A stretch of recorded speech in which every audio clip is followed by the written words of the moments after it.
అడవిమీద golden సూర్యకాంతి పడుతుంది. Soft మ్యూజిక్లా పక్షుల కిలకిల రావాలు వినిపిస్తాయి. ఒక అందమైన రోజు మొదలవుతుంది.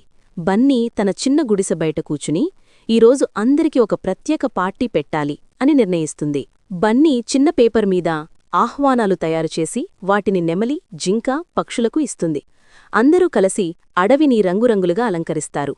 పూలదండలు, చిన్న దీపాలు, ఆకులతో చేసిన పతాకాలు, గిల్లి, జింక, ఎలుగుబంటి, చిన్న పందికొక్కు కలిసి పెద్ద టేబుల్ సిద్ధం చేస్తారు.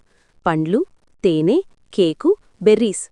ఒక చిన్న గుబురు గిల్లి సంగీత పెట్టెను తెరచి మ్యూజిక్ ప్లే చేస్తుంది. అన్ని జంతువులు డాన్స్ చేస్తూ జంప్ అవుతాయి. ఒక చిన్న పసుపు డక్కుకు కొత్త స్నేహితులు సంపాదించాలని ఉంటుంది కాని సిగ్గుతో ఎవరితో మాట్లాడలేక కంగారు పడుతుంది. బండి డక్ దగ్గరకు వచ్చి, అందరం నీ ఫ్రెండ్స్రా, కలిసి ఆడుకుందాం అని చెబుతుంది. డక్ మొదట సిగ్గుతో మొదలుపెట్టి తర్వాత అందరితో కలిసి డాన్స్ చేస్తుంది.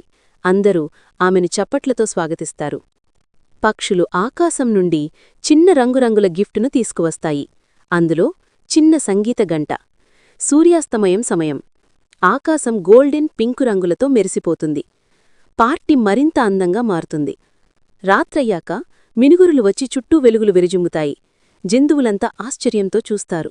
అందరూ కలిసి ఒక పెద్ద చెట్టు ముందు నిలబడి ఒక అందమైన గ్రూప్ ఫోటో తీసుకుంటారు. ఇది వారి జీవితంలో బెస్ట్ మెమరీ అవుతుంది. పార్టీ ముగిసిన తరువాత జంతువులు ఒకరికొకరు గుడ్ నైట్ చెప్పుకుంటూ తమ గుహలకు తిరిగి వెళ్తారు. బన్నీ చంద్రునివైపు చూస్తూ, నేడు చాలా సంతోషాకరమైన రోజు. అందరికీ ఆనందం పంచడమే నాకు పెద్ద గిఫ్ట్ అని చిరునవ్వు చిందిస్తుంది.